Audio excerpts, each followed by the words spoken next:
I'm Dr. Aria Ellis, and I was instructed not to spend Christmas at home. 3 days prior to Christmas, the call was received. After a lengthy shift at the hospital, I had just returned home. Despite my exhaustion, I was still grinning as I gazed at the packed bag beside my door. They never remembered that I made the rosemary stuffing, but I had bought gifts for everyone, including the ingredients they always requested. I even purchased a brand new forest green sweater that is cozy, understated, and festive without being overly pretentious. Enough. I thought my younger brother Blake was calling to ask if I could bring extra napkins or arrange carpooling, like he does every other year, when my phone buzzed and I saw his name. "Hey, so listen, Savannah's coming to Christmas, right?" he said instead. She is really interested in energy, such as the atmosphere of a room. Additionally, your work can occasionally feel a bit hefty. It could be best for her if you skip this one, in my opinion. It isn't personal. I refrained from arguing. I didn't inquire about his definition of heavy. "You're a dedicated geriatric physician who helps people die with dignity," he didn't say. "No, it's simply heavy, akin to a damp towel on his Instagram style." An hour later, my mom called. Her voice was soft, like a lullaby hiding a grenade. "Honey, we're just trying to make this easy for everyone. You know how sensitive she is. If you come, it could cause confusion. Honestly, we might not answer the door." That was the moment I knew I wasn't just not invited, I was unwanted. I didn't yell. I didn't cry. I simply said, "Okay," hung up, and opened my banking app. Mortgage payment canceled. Car loan top-up frozen. Emergency maintenance fund locked. I stopped being their silent backbone. No social media post, no message, just silence. And for the first time, that silence was mine. I used to think the way my family treated me was normal, that maybe I was just too serious, too focused, too much. Growing up, I was the oldest, the trial run, as my dad once joked at a barbecue, right before handing Blake the bigger slice of cake. Blake, the golden boy, creative, charming, the miracle baby born after years of trying. I was just first. When Blake was 6, he drew all over the living room wall with a permanent marker. My parents called it expressive. When I broke a bowl while helping set the table, I was careless and told I needed to pay more attention. Blake came home from school with a participation ribbon once. It stayed on the fridge for a week. I brought home straight A's, and they said, "That's nice," then slid the report card into a drawer. Once, I even left my perfect GPA letter on the kitchen counter, hoping someone would ask. No one did. When I got accepted to medical school, first round, no gap year, no second tries, I printed the acceptance letter and showed it to my mom.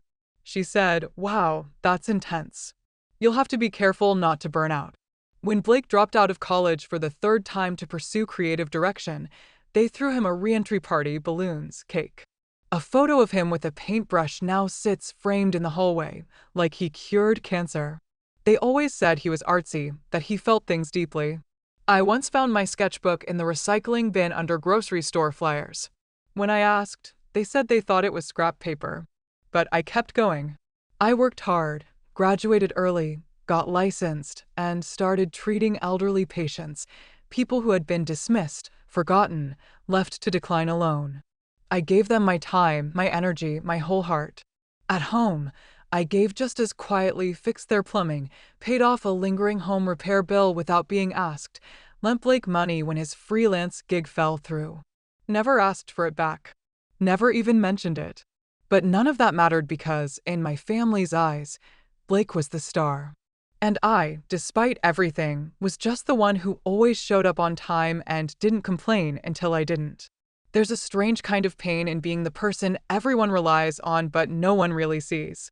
That was me, the fixer, the helper, the one who quietly covered the cost of a new water heater when theirs broke down in February, the one who spotted the overdraft on my parents' account and transferred money before they even noticed. The one who booked Blake's flight home for Thanksgiving last year when he said he was a little strapped after buying new camera equipment. And I never said no. Not once. Not when my mom needed copays for her physical therapy. Not when Blake called me from the side of the road because his car battery had died again. I bought him a new one that week. I was useful and I thought that meant I was valued. But I started noticing the pattern, the way my contributions were invisible until they stopped, the way they forgot who had helped but remembered who had made things uncomfortable. When I was there, I was too quiet, too serious, too intense. When I wasn't there, things were lighter, easier, more fun. Still, I kept helping out of love, I told myself. Out of obligation, maybe. Or maybe just out of habit. But that night, after they told me not to come to Christmas, something inside me shifted. It wasn't rage. It was realization. I opened my bank app and paused each recurring transfer. The $800 monthly top-up to their mortgage? Gone. The rainy day account I kept for family emergencies? Locked. The $1,200 Blake still owed me? I knew it would never come back, but I wouldn't let another cent go his way. They wouldn't feel it right away. That's the thing about being silently useful. It's only when the support disappears that people realize it was there at all. I didn't announce my withdrawal. I didn't post a passive-aggressive quote online. I didn't even tell my friends. I just let the silence settle in. And for the first time, it felt like peace. Christmas came and went. I spent it alone in my apartment with a mug of hot tea and a blanket that still smelled faintly like rosemary and fabric softener. I didn't open the gifts I had wrapped. I didn't light the tree. I didn't cry either. I just sat still. There was a strange power in not showing up where I wasn't wanted. But the day after Christmas, my phone buzzed not once, 3 times. My mother ignored. Then a text, "Can you answer? You've done enough damage already." My stomach dropped. Then a new call, this time from my dad's sister, the only one in the family who still sent birthday cards with little notes in them. I answered. "What happened yesterday?" she asked softly. "They're saying you ruined Christmas, but you weren't even there." I blinked. "I ruined it?" She hesitated. "Something happened with Blake's girlfriend, Savannah. She left early. There was yelling. Then your name came up." That was all she knew, but it was enough. Later that evening, Aunt Claire called again. She had pieced together more. Apparently, Savannah had seen a photo of me in their living room, just an old snapshot, probably from a birthday years ago, and she recognized me. "You saved my grandmother," she had said. "You're Dr. Aria Ellis." The room, Claire said, went completely still.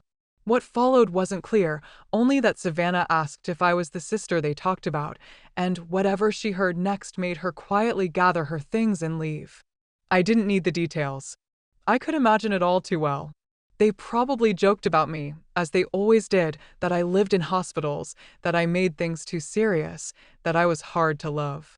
Maybe they even repeated that awful line Blake once said, "Aria is basically death in a pantsuit." It wasn't new.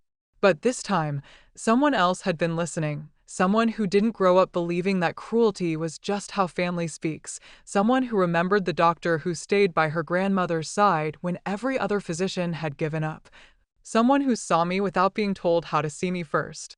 That's how I ruined Christmas, by not being there to maintain the illusion, by not showing up to smile politely while they carved me into a cautionary tale, by being remembered unexpectedly for the good I had done for someone who wasn't them. 2 days passed before I got another call. This time, it was from my mother. She didn't say hello. She just launched in, her voice already tense. "I don't know what you said to her, but now your brother is a mess. Savannah blocked his number. She won't speak to him. And she posted something online about being treated like garbage by the family of a woman she admires." There was a sound of glass clinking in the background. Maybe she was pacing in the kitchen, maybe pouring herself a crisis glass of wine, probably both. "She tagged your photo," she added sharply, like I'd committed a crime. I didn't say anything. I let her talk. Eventually, she reached the point. "We need you to speak to her.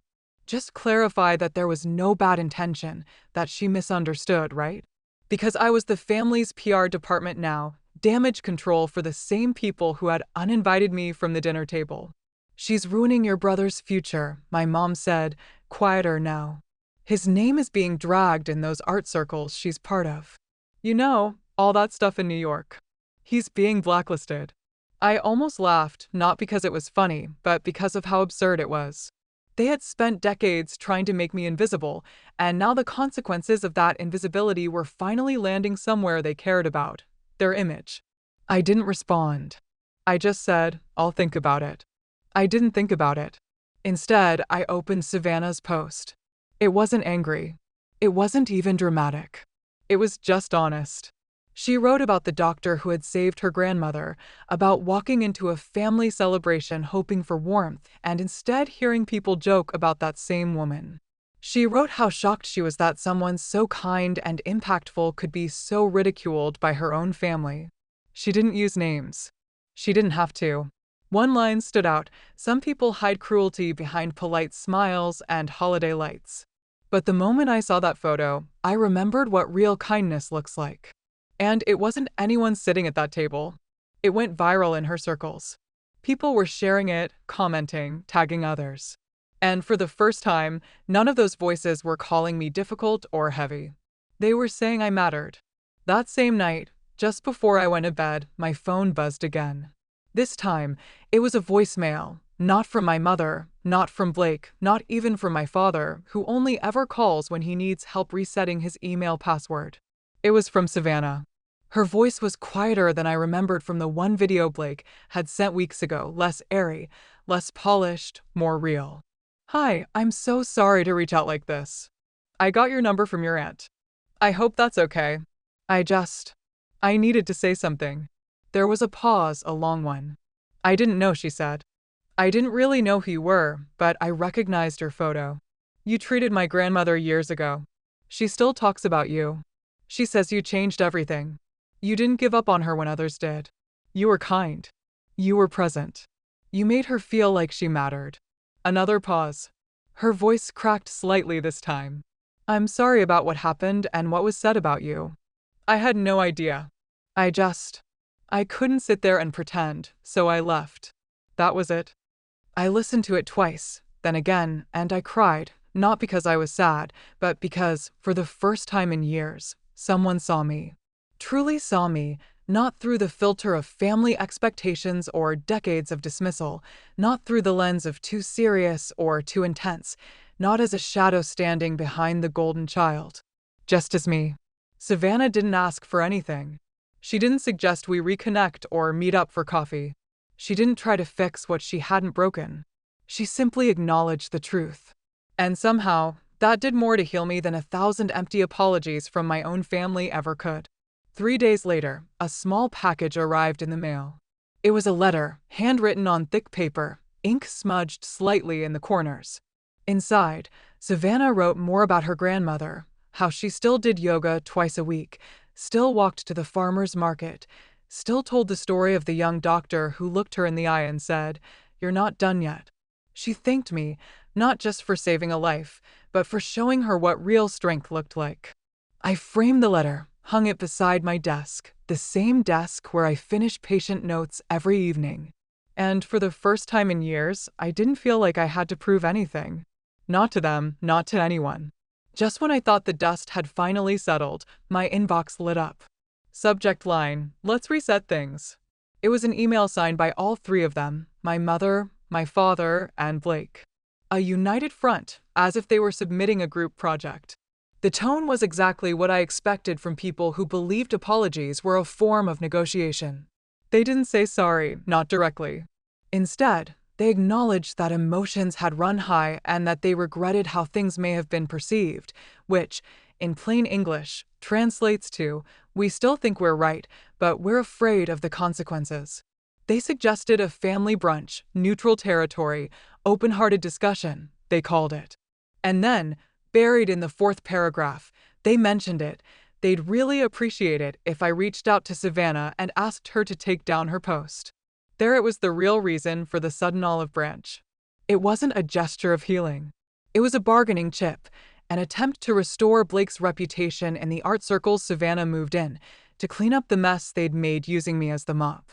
I didn't respond. The next morning, the escalation began. My father called one of my hospital administrators, someone he'd met once at a charity event, and told him I had been acting emotionally unstable lately, said he was concerned for my well-being. Yes, he tried to gaslight my workplace to discredit me. Thankfully, the administrator called me right away, apologized, told me I had nothing to worry about. So that bridge burned. Then came the group text to extended family, carefully crafted half-truths, no mention of me being excluded, no mention of the comments made behind my back. Just a whole lot of "she's tearing the family apart" and "we're so worried about her mental state." Two cousins I hadn't heard from in years reached out. One offered me a yoga retreat voucher, just in case you're going through something. Finally, the last move, the most desperate one, a visit. It was a quiet Sunday afternoon when I heard the knock. I peeked through the peephole. There they were, my parents, Blake. I opened the door, leaned against the frame, arms crossed. "We just want to talk," my mom said gently. I didn't move because, by then, I finally understood something. They weren't here for me. They were here for the version of me that had always cleaned up their messes. And that version no longer lived here. They stood there for a while, waiting, hoping maybe that I would fold like I used to, that I'd invite them in, that I'd make it easy again. But I didn't. After a few moments of silence, I said, no, just that. No explanations, no anger, no performance. I closed the door and I didn't feel guilty. Instead, I made myself a cup of tea, sat at my desk, and looked at the letter from Savannah, framed in a soft wooden border. It reminded me that the most meaningful recognition often comes from people who have nothing to gain, who simply see you because they've been paying attention. I thought about all the years I had spent trying to earn the love of a family that only ever measured me against a version of themselves they wanted to believe in, the golden child, the artist, the one who made them look good. But I wasn't created to make them feel comfortable. I was born to heal, to hold hands with people on the edge of goodbye, to listen when others turn away. And in doing that, I had made a difference, a real one. I didn't save lives for praise. I didn't cancel payments for revenge. I didn't walk away to prove a point. I walked away because I finally saw the truth. And once you see it, you can't unsee it. There's power in silence, in choosing not to explain yourself to people committed to misunderstanding you. There's strength in setting boundaries and keeping them, in knowing that your worth doesn't need a family consensus to be real. As I filed my patient notes for the night, I felt something I hadn't felt in years: peace. So, to anyone out there who's been made to feel like they're too much, too serious, too inconvenient, let me tell you this: you are not too much. You are not the problem, and you never needed to shrink to fit into someone else's story. Write your own.